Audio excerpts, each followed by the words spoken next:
போன வாரம் விஜய் அவர்கள் கோவால ஒரு கல்யாணத்துக்கு போறாங்க. அவர் விமான நிலையத்துல கேட் நம்பர் 6ல சோதனை கூடத்துல தன்னை உட்படுத்தி கொண்டு ஒரு தனியார் விமானத்துல போறாங்க. அவருடைய பிரைவேட் போட்டோ எப்படி வெளியே வந்துச்சுங்க? பிரைவேட் போட்டோ எப்படி வெளியே வந்துச்சு? விஜய் அவர்கள் யாரு கூட வேணாலும் போலாம், அவருடைய தனிப்பட்ட விருப்பம். விஜய் அவர்கள் கூட யாரு வேணாலும் விமானத்துல போலாம், அவருடைய தனிப்பட்ட விருப்பம். யார் அந்த போட்டோவை எடுத்து வெளியிட்டாங்க? யார் அந்த போட்டோவை எடுத்தாங்க? இதே போறவங்க வர்றவங்க போட்டோ எடுக்கிறதா ஸ்டேட் இன்டெலிஜென்ஸ் வேலையா? ஸ்டேட் இன்டெலிஜென்ஸ் போட்டோ எடுத்து திமுக ஐடி விங்கு கொடுக்கறதா அவங்க வேலையா?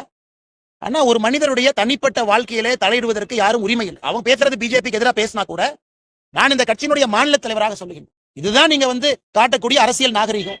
இதுதான் திமுக மக்களை மதிக்கக்கூடிய விதம். யார் வேணாலும் எங்க வேணாலும் போவாங்க, தனியா அவங்க போறாங்க, கல்யாணத்துக்கு போறாங்க, அதையும் போட்டோ எடுத்து நீங்க லீக் பண்ணுவீங்க, ரிலீஸ் பண்ணுவீங்க, பேசஞ்சர் மேனிஃபெஸ்ட் எடுப்பீங்க. சிசிடிவி எக்ஸாமின் பண்ணுங்க, யாரு போட்டோ எடுத்தாங்கன்னு புடிங்க, அவங்க செல்போன்ல இருந்து யாருக்கு அனுப்பிச்சாங்க எடுத்து எஃப்ஐஆர் போட்டு உள்ள தள்ளுங்க.